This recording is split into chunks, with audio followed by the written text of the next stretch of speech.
அமெரிக்காவின் சமாதான பேச்சுவார்த்தைக்கான அழைப்பினை ஈரான் பரிசீலித்து வருவதாக வெளிநாட்டு ஊடகங்கள் செய்தி வெளியிட்டிருக்கின்றன. அணு ஆயுதங்களை தயாரிப்பதாக கூறி இஸ்ரேல் மற்றும் அமெரிக்க நாடுகள் இணைந்து ஈரான் மீது ராணுவ தாக்குதலை தொடர்ந்து 4 வாரங்கள் ஆகிவிட்டது. இந்த போரில் எளிதில் ஈரான் வீழ்ச்சி காணும் என கூறப்பட்ட நிலையில் தந்திரமான நடவடிக்கைகள் மூலம் அமெரிக்கா மற்றும் இஸ்ரேலுக்கு சரியான பதிலடி அளித்து வருகிறது. ஹார்முஸ் ஜலசந்தியை மூடி சர்வதேச கச்சா எண்ணெய் விநியோக சங்கிலியில் நிலையற்ற தன்மையை ஏற்படுத்தியிருக்கிறது. இதனால் உலக நாடுகள் தரப்பில் இருந்து அமெரிக்காவிற்கு கடும் அழுத்தங்கள் உருவாகியிருக்கிறது. இந்த நிலையில்தான் 5 நாட்களுக்கு ஈரானுக்கு எதிரான தாக்குதலை நிறுத்தி வைப்பதாக அதிபர் டிரம்ப் அறிவித்திருந்தார். இதுபோக ஈரானுடன் பேச்சுவார்த்தை தொடங்குவதற்கான செய்தியை இடைத்தரகர்கள் வாயிலாக அமெரிக்கா அனுப்பியுள்ளதாக சிபிஎஸ்இ நியூஸ் எனும் ஊடகம் செய்தி வெளியிட்டிருந்தாங்க. அமெரிக்கா அனுப்பியிருக்கக்கூடிய செய்தி இருதரப்பு பேச்சுவார்த்தைக்கான ஒரு முன்னோட்டமாக அமையக்கூடும் என ஈரான் வெளியுறவு அமைச்சகத்தின் மூத்த அதிகாரி தெரிவித்ததாக செய்தி அறிக்கையில் குறிப்பிடப்பட்டுள்ளது. அதன்படி மத்தியஸ்தர்கள் மூலம் அமெரிக்காவிடமிருந்து எங்களுக்கு செய்திகள் கிடைத்திருக்கின்றன, அவை பரிசீலனை செய்யப்பட்டும் வருகின்றன அப்படிங்கிற தகவல் தெரிவிக்கப்பட்டுள்ளது. அதாவது பேச்சுவார்த்தைக்கு ஈரானும் தயாராகி வருவதை உணர முடிகிறது.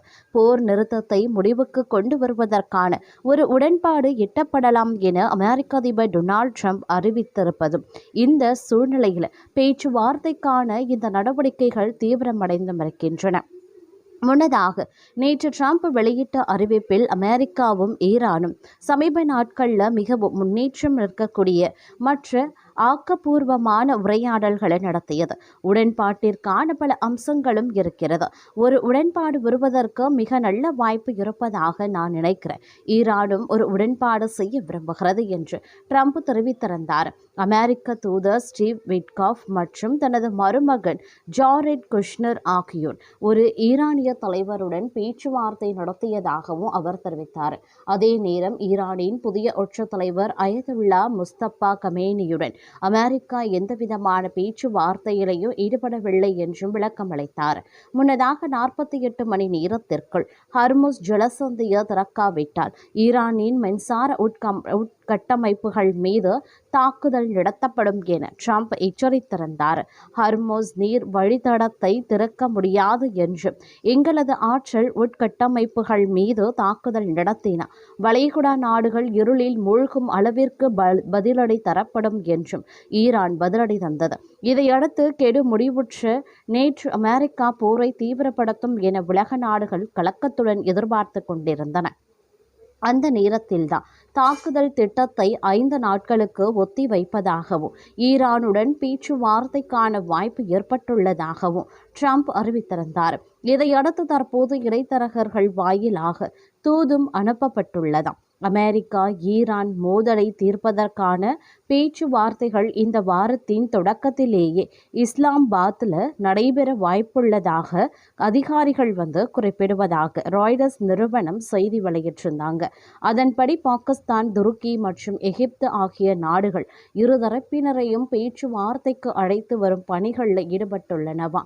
அமெரிக்கா மற்றும் ஈரானிய மூத்த பிரமுகர்கள் கலந்து கொள்ளும் ஒரு சந்திப்பை இஸ்லாமாபாத்தில் ஏற்பாடு செய்வதற்கான ஏற்பாடுகள் தீவிரமாக நடைபெற்று வருகின்றனவா. அமெரிக்க தரப்பில் துணை அதிபர் இதில் பங்கேற்க வாய்ப்பிருக்கிறதாகவும் கூறப்படுகிறதுங்க. இது ஒரு புறம் இருக்கு. இந்த சூழ்நிலையில மற்றொரு புறம் ஒரு அதிரடியான தகவல் தற்போது வெளியாகி உலக மக்கள் மத்தியில பெரும் பரபரப்பை ஏற்படுத்தி இருக்கிறது. அதாவது கிரீன்லாந்தை வாங்க அமெரிக்கா விரும்புவதாக டொனால்ட் ட்ரம்ப் கூறியிருந்த நிலையில் அமெரிக்கா ஆக்கிரமிக்க நினைக்கக்கூடிய கிரீன்லாந்து அமெரிக்க தாயாக இருப்பதாக ஈரான் தெரிவித்துள்ளது பரபரப்பை கிளப்பி இருக்கிறது. தன் சொந்த நாடுகளில் ஒன்றான கிரீன்லாந்தை கைப்பற்ற அமெரிக்கா நினைக்கும் போது ஐரோப்பிய நாடுகள் அமைதி காத்து வரும் நிலையில் ஐரோப்பிய நாடுகளை கிண்டல் செய்யும் வகையில் ஈரான் அதிகாரி ஒருவர் இந்த கருத்தினை தெரிவித்திருக்காரு. அமெரிக்க அதிபர் டொனால்ட் ட்ரம்ப் ஐரோப்பிய நாடுகளின் ஒன்றாகவும் டென்மார்க் நாட்டின் தன்னாட்சி பிராந்தியமாக இருக்கக்கூடிய கிரீன்லாந்தை விலைக்கு வாங்க தயாராக இருப்பதாக கூறினார். மேலும் கிரீன்லாந்தை தங்களுக்கு கொடுப்பதற்கு டென்மார்க் முன்வரவில்லை என்றால் வலுக்கட்டாயமாக பறித்துக் கொள்வோம் என்றும் ட்ரம்ப் கூறியிருந்தார். அமெரிக்கா கிரீன்லாந்தை விலைக்கு கேட்பதற்கு டென்மார்க் அரசு கடும் கண்டனங்களை பதிவு செய்திருந்தது. இதுபோல அமெரிக்காவின் இந்த செயலை பார்த்து நேட்டோ அமைப்பில் இருக்கக்கூடிய நாடுகள் அதிர்ச்சி அடைந்தன. மேலும் கிரீன்லாந்து மீது அமெரிக்கா எந்தவித நடவடிக்கையினையும் எடுக்கக்கூடாது என்று ஐரோப்பிய நாடுகள் கூட்டமைப்பு கூட்டாக அறிவிப்பினை வெளியிட்டன.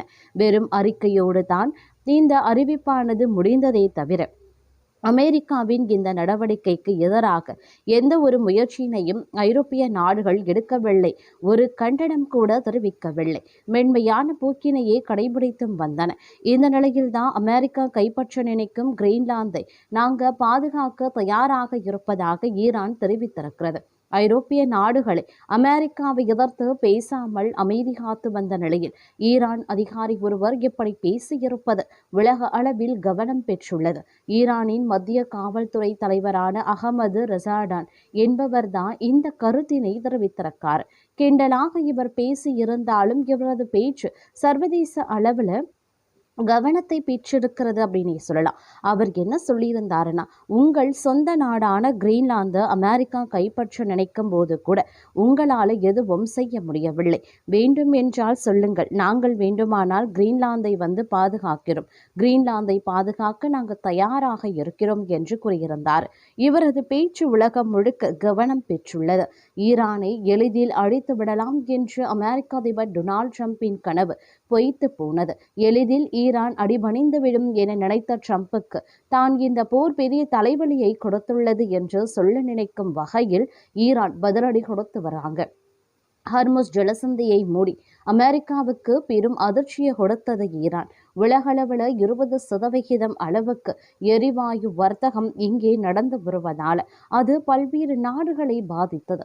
இதனால எந்தெந்த நாடுகளிடம் எல்லாம் கடுமை காட்ட நினைத்ததோ அந்தந்த நாடுகளிடம் கெஞ்சும் அளவுக்கு நிலைமை மாறியது.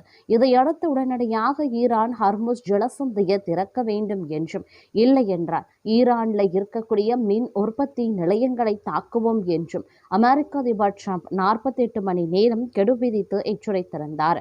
ஆனால் இதற்கும் ஈரான் அடிபணியாமல், நீங்கள் தாக்கினால் நாங்கள் எதிரி நாடுகளின் கட்டமைப்புகள், IT கட்டமைப்புகளை குறிவைத்து தாக்குவோம், எங்களின் மின் உற்பத்தி நிலையங்களை தாக்கினால் உங்களின் நட்பு நாடுகளான ஐக்கிய அரபு அமீரகம், சவுதி அரேபியா, பஹ்ரைன், கத்தார் உள்ளிட்ட வளைகுடா நாடுகளின் குடிநீர் சுத்திகரிப்பு நிலையங்களை தாக்குவோம் என்று எச்சரிக்கை விடுத்திருந்தது. கடல் நீர் சுத்திகரிப்பு நிலையங்கள் தாக்கப்பட்டால் துபாய் உள்ளிட்ட பல நாடுகளில் குடிநீர் பஞ்சம் ஏற்படும் நிலை வந்துவிடும். ஏற்கனவே ஹர்முஸ் ஜலசந்தி மூடி பெட்ரோல் டீசல் விலையை உயர்த்தியது போல ட்ரம்பின் இந்த கோபத்தால் குடிநீர் விலையும் உயர்ந்து விடாமல் இருந்தால் சரி என நெட்டிசன்கள் கருதும் நிலை ஏற்பட்டது. இதற்கிடையேதான் ஈரான் மீதான தாக்குதல்களை 5 நாட்கள் நிறுத்தி வைப்பதாக கூறியிருக்கிறார் ட்ரம்ப்.